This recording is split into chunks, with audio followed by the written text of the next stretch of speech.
IMHO Talk Show. I like IMHO Talk Show. Sir Charles. Miss Max. Razor. That's right. And we are here with our first guest of today and representing some of our good friends in the community that does great work, does beautiful work. Talking about the Sister Circle. Yeah. And the Women's Initiative. None other than Counselor Tianna, resident counselor Tianna Jordan. Thank you for joining us, Tianna. Thank you for having me. Yeah. Just glad you can make it. Tell Juanica, I hope Razor didn't scare her away, but she's still welcome anytime along with you. But thanks for joining us and appreciate you and all the work that the good sisters do over there through the Sister Circle and the Women's Initiative. But I know you're new to me, so you're probably new to a lot of folks. So give us your background real quick. Are you from here? Yeah, I'm actually a native from Charlottesville. I moved back this May for this job in particular. Okay. But yeah, I've got my undergrad at ODU University. Got my master's at Long University, and I worked there for a couple of years and saw this position, and it fit me. So yeah, nice. So that always impresses me, Max. Is like, so Tianna, you got to tell us what that impact feels like to be from Charlottesville and to be credentialed such as yourself and come back home and help. Right? Yeah. Like, was that intentional, or like tell us about that journey? Yeah, I don't know if it was very intentional. I think it became more intentional like as my last year at my last job.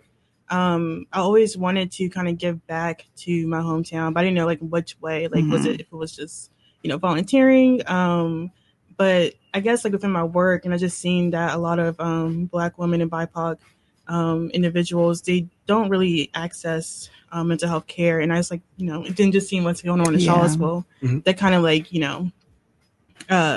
made me want to come back and do this work. Does it make it easier or harder to be from the town that you're working in?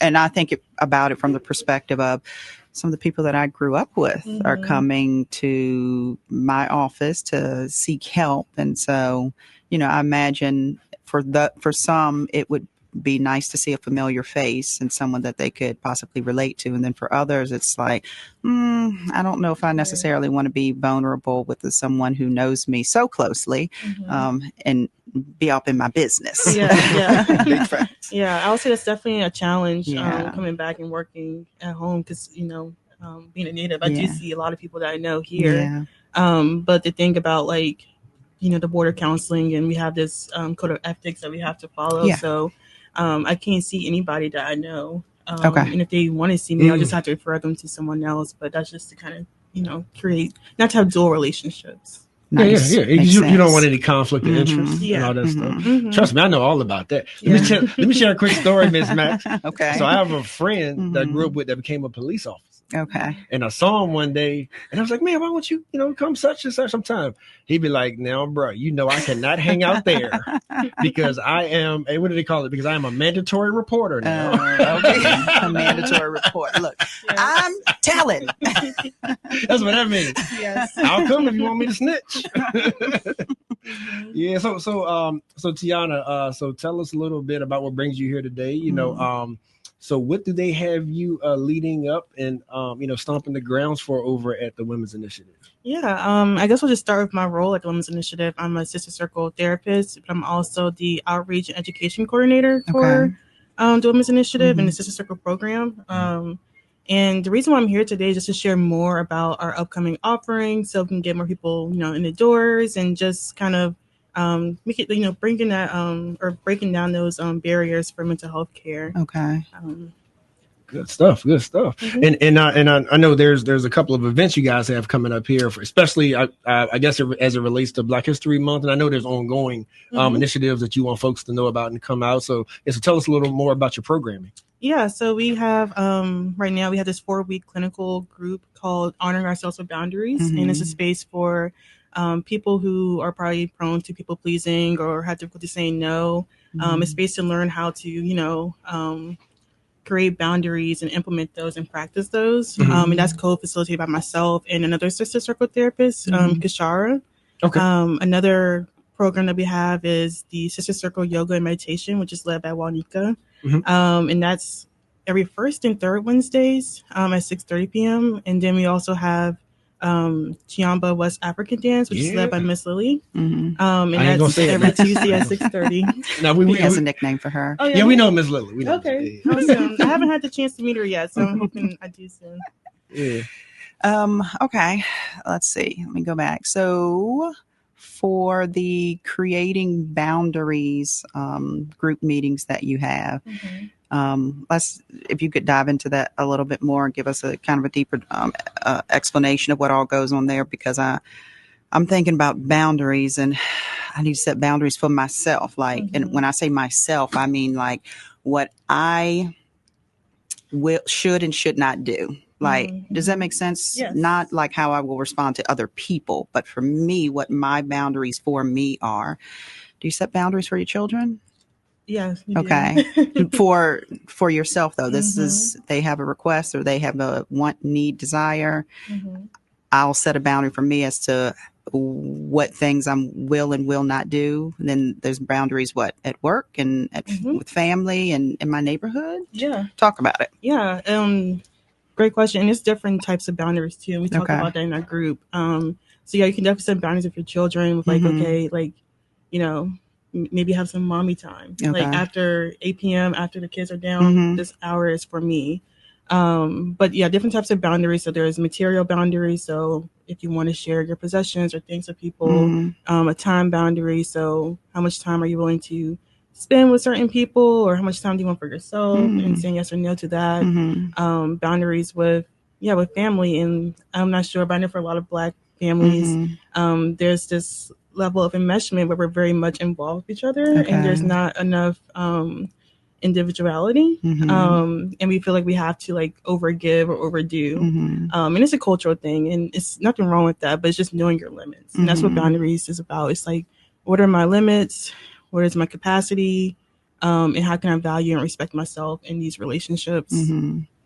Okay. Deep stuff. That's good stuff. Yes, indeed.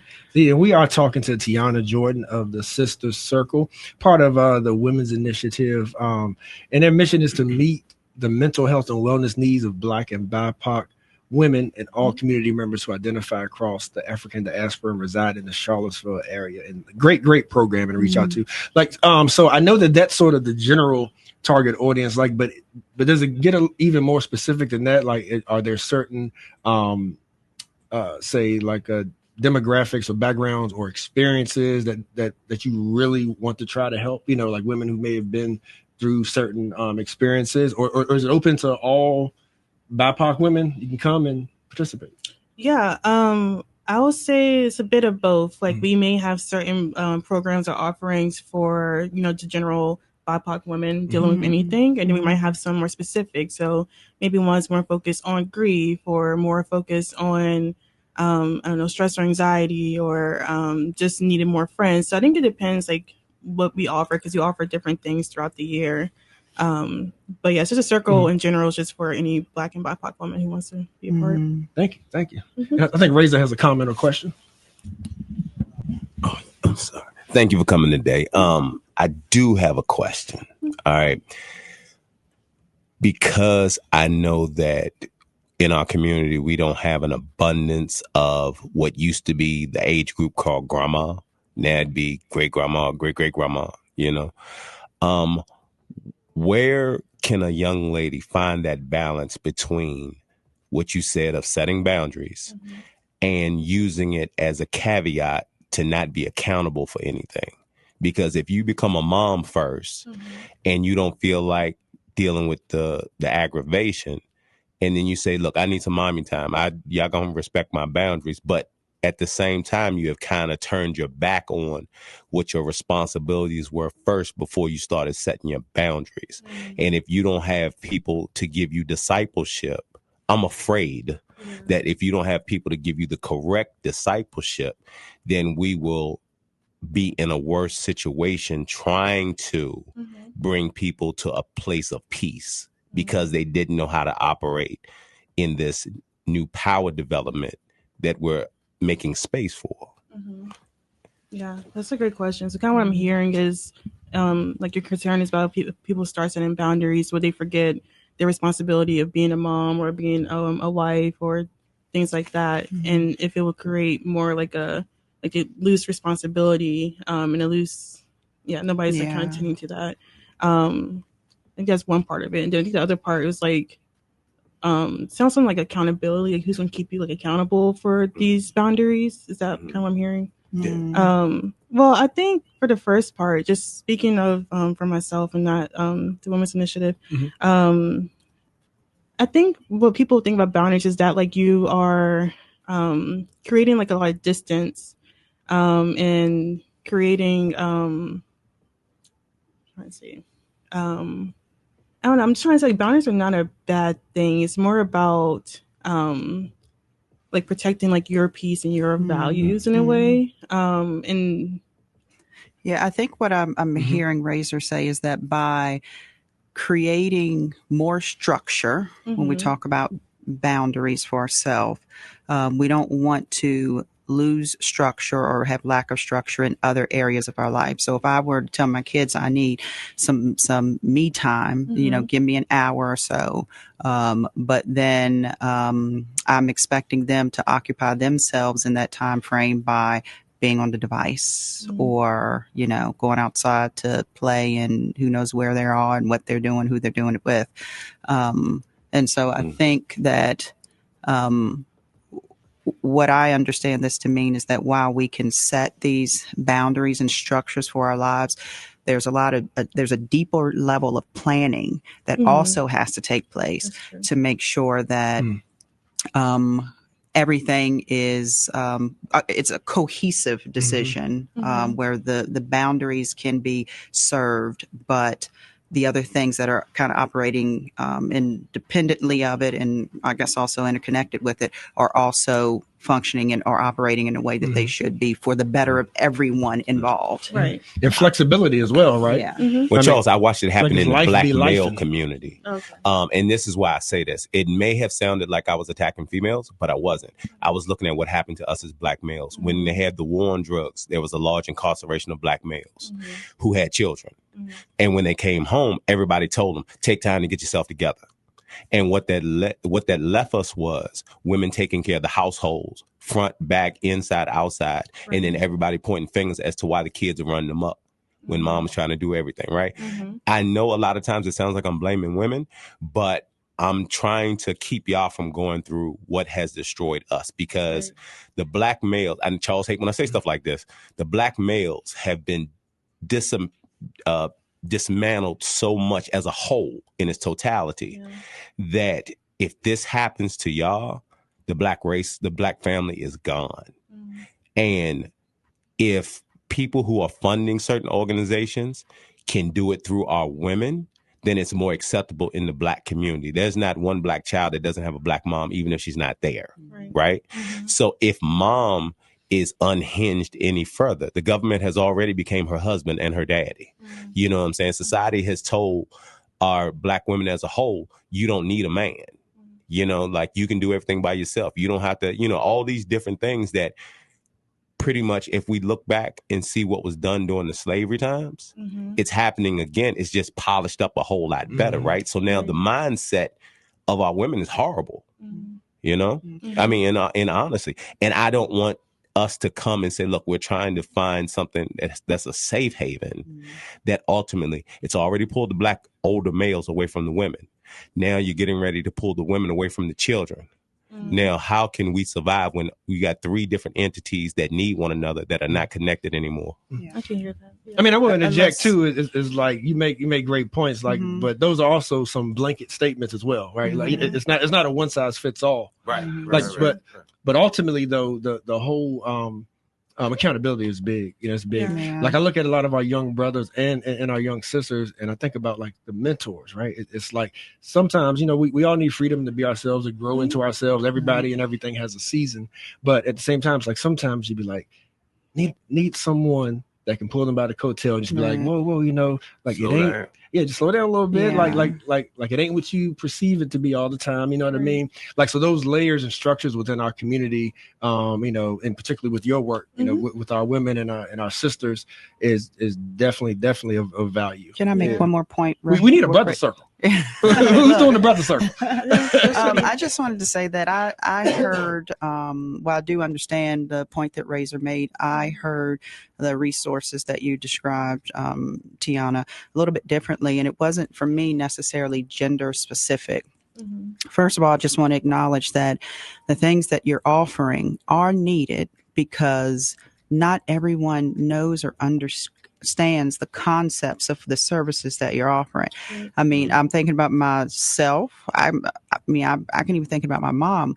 When you become a parent, a responsible one who's, really trying to raise your children to be contributing members of society and good people, and you have a home and you have a family, you oftentimes lose, and this can very easily happen with a male too. You lose your sense of self, and it can take on the feeling that you're kind of like, really, your life is not your own. Like, at least for the next 18 years, I know that I am at the beck and call of these little ones that are running around, and my job is to do X, Y, Z. And so you're on this hamster wheel. That's true. Yeah. Right? No boundaries. Right. And then, and I think sometimes us as people get tied up in this idea that things are that we minimize enjoyment and everything is just work, and it must be that way. Because why? Because it must be that way. Right? I mean, at least that's what the misconception that I feel a lot of people have. I'm no expert. Jump in, correct me if I say anything wrong at any time. And so to be introduced to the idea that it is okay for me to have more structure for my own mental health, for my own self, for the better good, for the advantage of those who operate around me, and so that I can better help and be who I'm supposed to be for those people. So yeah, I just wanted to point out that those things are not necessarily gender specific, and I can only assume that you're teaching these skills responsibly. So these individuals understand that you can't just set some boundaries for yourself and let everything else around you go to hell, right? You have to have some order to the thing as a whole. So I just wanted to point that out. And I will just say this, that the boundaries that we place is so to prevent burnout, because a lot of people are already at that level. And like you said, lost in what they're already doing. So boundaries do help, structure. And, it's not saying like, ignore your children, but just keep some time for yourself, because you have to recharge in order to keep going. Right. And so that's like, and plus boundaries are very flexible, so you can change up in time as well. They don't have to be rigid. But that flexibility is important. We gotta have empathy for each other at the end of the day. Like sometimes our normal gender roles kind of got to go out the window because one of us need a break sometimes, but I know we're throwing a lot at you, so I know that y'all have the Sister Circle blog as well. So I'm curious what you can tell us about that, because is that an option for maybe some of our sisters that just need to vent, or maybe feel like that they want to share their stories for feedback? Is that how that's used? I can talk about that. So the Sister Circle blog, is written by one of our Sister Circle therapists, or two of our Sister Circle therapists, just sharing about maybe common themes that are happening for people of color, upcoming events that are happening with the Sister Circle program. But it's mostly just used to kind of give information out, and people are welcome to sign up for our newsletter as well, so they can get recurring information when we have programs or group offerings. So that's kind of what that is for. Cool. We are talking to Tianna Jordan, and she is a Sister Circle therapist. And Sean, this has been great. But I want to make sure that we're not missing anything. No, you feel like you covered it all? As far as some of the upcoming initiatives people should be on the lookout for, all that good stuff. I want to pick your brain some more. If I were to walk into your office and say, Tianna, fix my life, what's the first thing as a therapist that comes to mind that a lot of the people that you serve? There seems to be that common trend that everyone is experiencing or suffering from. Fix my life. Yeah. I would say a lot of people are coming in with just feeling really burnt out and overwhelmed with what's happening right now in, the politics. To say it, girl, say it. Look, we gave you a mic for a reason. With all this happening in the world. And so my big thing, that's why I'm like so big on boundaries, is like we can limit how much we consume with the news. And my big thing is just liberation psychology. So like, how can we make this life work for yourself and not be sucked in to, I won't say distraction of the world, but kind of like with all that's going on. Okay. Top 3 points of how to make, I forget how you said it, make this life, what'd you say? Live for yourself? Yeah. Live for yourself. Yeah. Top 3 points. Find joy in whatever way that looks like. I would say also encourage rest, like allow yourself to rest. You mean like sleeping until 1 p.m.? Sleeping if your body feels like you want to sleep. Laying Some down. people might, misinterpret what you said. It's just like you reaching, right? Yeah. And then my third one, just because I'm a somatic therapist too, is just listening to your body. Our body holds so much wisdom. Hold on, slow down. You a what therapist? Somatic therapist. Okay, I never heard that. That just means like mind and body connection. Okay. Because I think we are very blocked from our body. Like we are very driven by our mind and thoughts, and we tend to ignore the signs in our body and the warning signs. So I got you. just listening to like what's happening and honoring our bodies too. Okay, I'm with you now. Yeah. Hey, see, I'm just an old country boy. Sometimes you got to slow it down for me. But Tianna, thank you, Max. Any final words? I'm gonna hand it to the sisters to close this one. How the sisters want to close? I would probably. I see you got your little notes. Yeah. I'm not trying to be funny. Your notes, though. Is there anything that we've missed? You meet with women day in and day out. You lead these different groups, and you now have a microphone to share that thing that if they never walk into your office, that thing that people might need to hear to give them some type of, that first step, take that first step to be able to achieve mental health and physical health as well. Yeah. Well, I just want to share 2 things. One, that we do offer like walk-in and call-in clinics, so that's how people can get started with us. And we have a clinic right now at West Haven that Kashara runs. So like we're in the community, so we're trying to reduce those barriers of care. And then the other thing is, you don't have to wait till you're burnt out to get help. You can come in any type of modality to receive treatment. If that's coming to our clinics, if that's coming to our group offerings, if that's coming to like, the yoga classes or Chiamba West African dance. And then I'm doing a garden thing later this month or later this year too. But whatever way you want to step, your foot into the door, where we have different ways to do that. Yeah. Okay. Good stuff. Yeah. Yeah. Well, thank you for your time. Thank We you. appreciate you, all that you do. Send the Women's Initiative and Sister Circles folks our best. Okay. Thank you. We'll have you back real soon. All right. Stay with us, family. We'll be right back.